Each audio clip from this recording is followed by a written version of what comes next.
Папам орус, мамам казак. Өзүм жүрөгүм кыргыз деп согот. Кыргызча эле сүйлөшөсүз туура? Кыргызча эле, орусча сүйлөй албайм да. Баякы Рустамбы, атасы орус, мамасы казак дегендер жазат. Сизден кийин иниңиз да тартат экен. Менден иним. Папам өзү улакчы, каныбызга сиңип калды окшойт.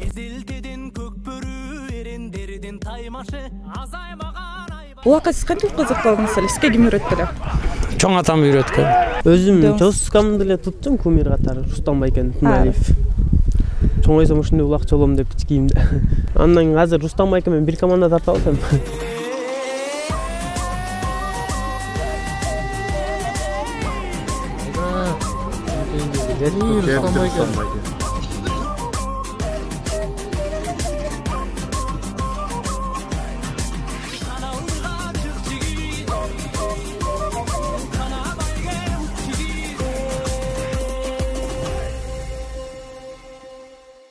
Башка улуттан болсо дагы тили кыргыз деп соккон биздин өлкөбүздө жарандарыбыз бар. Алардын бири Рустам мырза Instagram, TikTok баракчаларында өзүнүн видеосу менен таанымал болгон. Саламатсыздарбы, сиздер менен Сокол Медиа YouTube каналы. Анда мен Айдана Майрамбек кызы болмокчумун. Бүгүнкү биздин каарманыбыздын жеке жашоосу жана өзү эмне кызыгаарын билиш үчүн биздин YouTube каналга кирип көрсөңүздөр болот. Анда эмесе кеттик. Саламатсызбы? Кандайсыз? Манайыңыз жакшыбы? Жакшы. Рустам мырза, сиздин видеоңуз Instagram, TikTok баракчаларында аябай көп көрүүлөрдү алып атат. Ошол боюнча сизден интервью алалы деп келгенбиз.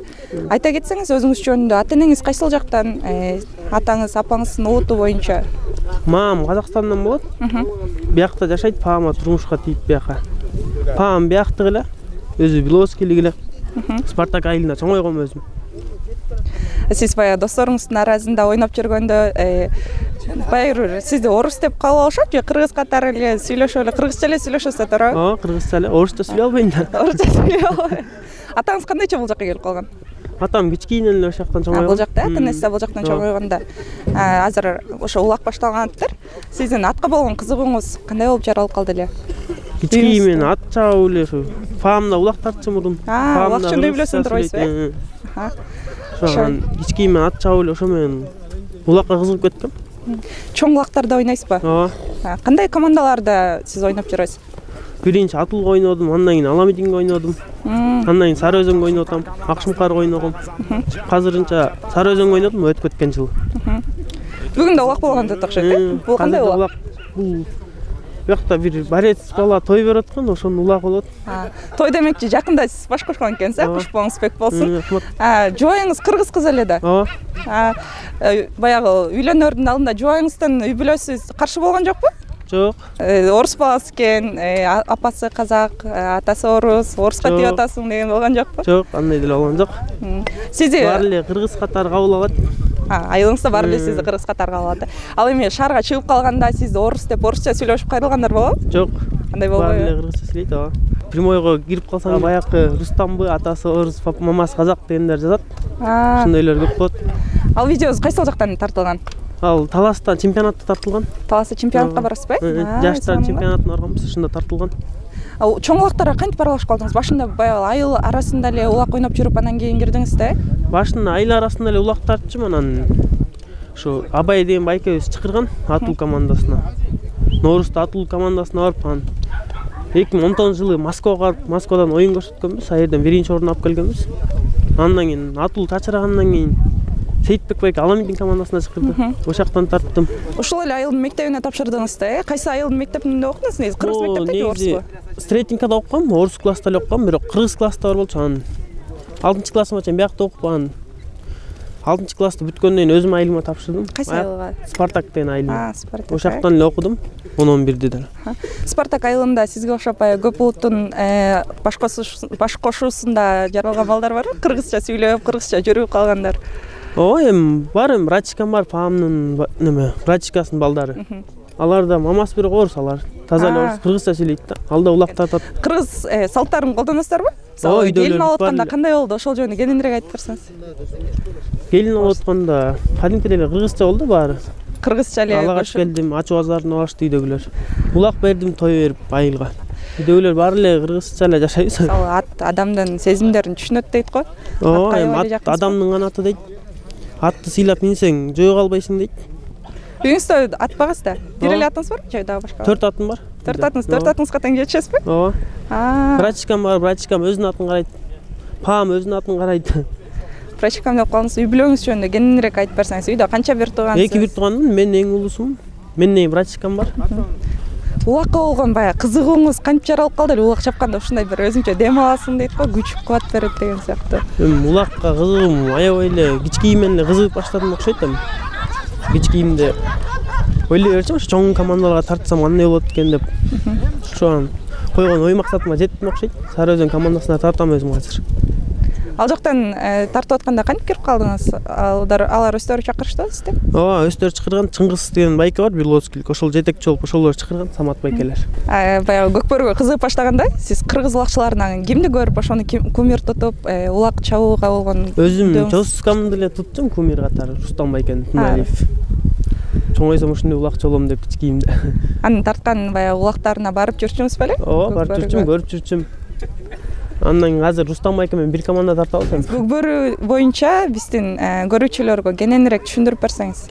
Көкбөрү деген ар кайсы бала ойной бербейт го дейм көкбөрүнү. Көкбөрүнү ойногондо эми өзүнүн бир рахаты болот. Атка минип, улак басып, ат ойноп жүргөн көп кишинин колунан келбейт деп ойлойм. Ошо көкбөрүнү аябай жүрөктүү колдор эле тартпаса мындай анча-мынчасы чаба албайт го дейм. Көкбөрү ойноп атканда сиздин үй бүлөңүз кандай карайт? Үйдөгүлөрүм паам өзү улакчы, паам орус, маам казак. Өзүм жүрөгүм кыргыз деп согот. Улак аябай жагат өзүмө. Мен хоббим улак. Улак жок, жашоону элестетиш кыйын болуп калды го. Каныбызга сиңип калды окшойт. Сизден кийин иниңиз да тартат экен. Менден иним. Паам мен тартпаштан паам улак тартпай калды өзү. Келечекте сиздин балаңыздар ага да көкбөрү ойногонду үйрөтөсүзбү? Ооба. Кичкийинен эле үйрөтүп баштайм эми. Улакчы балдар негизи өзүнө тың болот, аябай тырышчак болот. Кругобзору чоң болот улакчы баланын. Ар кайсы жактан тааныштар пайда болот. Өзүнүн жашоосуна жеңил болот дейм улакчы болсо. Рустам, айтсаңыз, Кыргыздын дагы кандай оюндары сизди кызыктырат улактан башка? Кайсы оюндарын ойнойсуз дегиле? Кайсы салт санаалары сизге өзгөчө жагат? Күрөш жагат.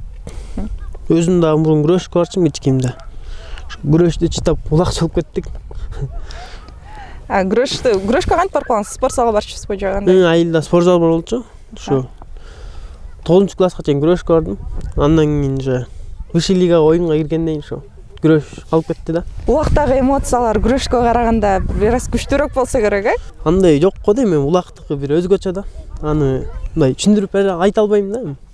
Элдин сүрүү деми өзгөчө болсо керек, сырттан колдоп баягы Рустам деп кыйкырса ого өтөр, улакты чапкыңыз келет болчу. Аябай сүрдөнөсүң башында. Оюнга киргенден кийин эчтеке сезбей да каласың, укпай да каласың, андайлар улбай да калат да. Утулуп калсаң илагың келет, жанакынча киши колдоп атса, мен этин актабай калдымбы деп. Утулуудагы ыза кандай болот? Ошону айтсаңыз. Жаман обидно болот да. Элдин көп эл балет этип атса, утулуп калсаң, элге кошулбай эле же бастырып кетип каласың атыңды четке эле. Sanki sürekli şasak bulur. Gel çocuğum.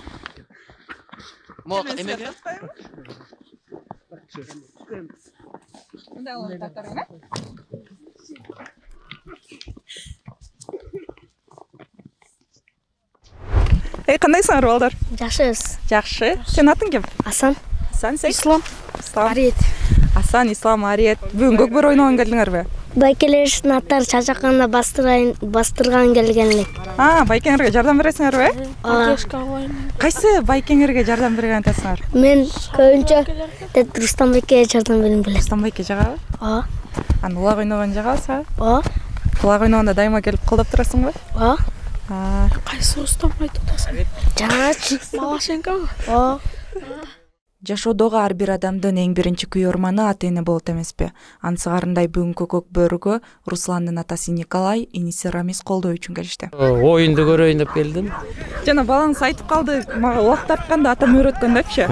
Улакка сиз дагы кызыгат турбайсызбы? Улак өзүм да жаш кезинде тартып жүрдүк. Азыр балам тарткандан кийин тартпай калдык. Жөлүнө зритель болуп келип көрөм болду. Улакка сиз кантип кызыктыңыз эле? Сизге ким үйрөттү эле?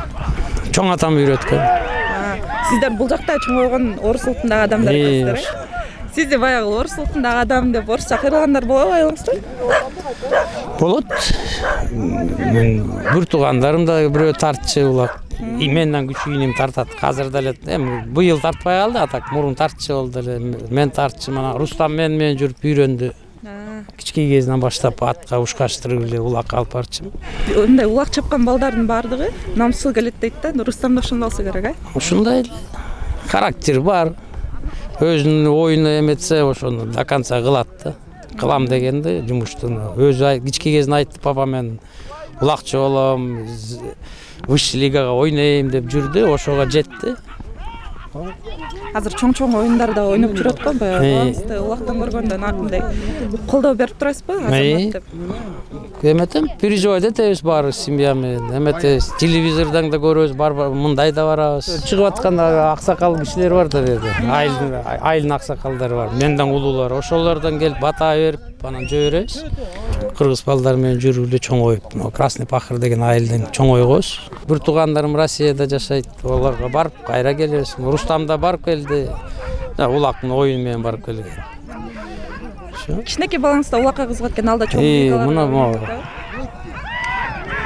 алда кызыгат. Салам, Рамис. Насып. Рустам байкеңди колдогон келдиңби? Колдогонго келдим. Сиз канча жаштасың? 12. 12-де. Рустам айтып калды, менин иним Рамистагы улак тартканга кызыгат деп. Үйрөнүп атасыңбы азыр? Азыр Рустам байкем менен үйрөнүп улак тартканды үйрөнүп атам. Улакка сен качантан бери кызыгып калдың? Үйүңөрдө 4 ат бар дейт, сен да аттарды карашасыңбы? Кички кезимден бери эле Рустам байкем менен улакка барып кызыгам. Улактан чыккандан кийин аттарын бастырып, мындай атын эс алтат экен го. Ошондой эс алтасыңбы? Эс алдырам. Үйдө атты улакка даярдап атканда кандай кылып чөп бересиңер, кантип жем бересиңер? Кечинде аса ойлойбуз, убактан келгенде аса ойлойбуз, тери кургандан кийин сугарабыз, жем чөбүн беребиз. Бошпой эле койсо эмне болот? Ичи ооруп, бар тери кетип калат да. Сен чоңойгондо ким болосуң? Убакчы эле болом. Улакчы Рустам байкеңден дагы кийин улакчы болуп турбайсың, Азамат. Бүгүнкү каарманыбыздан оюндун тыныгуусунда эмоцияларын билүү үчүн сөзгө тарттык. Рустам, улак кандай болду? Көкбөрүдөн жеңдиңиздерби? Буюрса жакшы, улак утуп келатабыз. Экинчи кругду уттук буюрса. Сизге чоң рахмат бүгүнкү маегиңиз үчүн. Силерге да чоң рахмат ушунчалык келип бергениңизге. Кыргыз элине өзүңүздүн каалоо тилегиңизди айтсаңыз болот? Эми ошо кирип келген жаңы жылыңар менен кыргыз элим, Кыргызстаныбызда тынччылык болсун, аманчылык болсун. Баарыбыз эми ошентип эле улак тартып, күлүп, жайнап жүрө берели. Чоң рахмат, Рустам мырза, саламатта калыңыз. Бүгүнкү маегиңиз абдан кызыктуу болду. Ар дайым жүрөгүндө кыргыз деген деми бар мырзалардын катарын толуктап жүрө беришиңизге мен тилектешмин. Саламатта калыңыз. Силерге да чоң рахмат.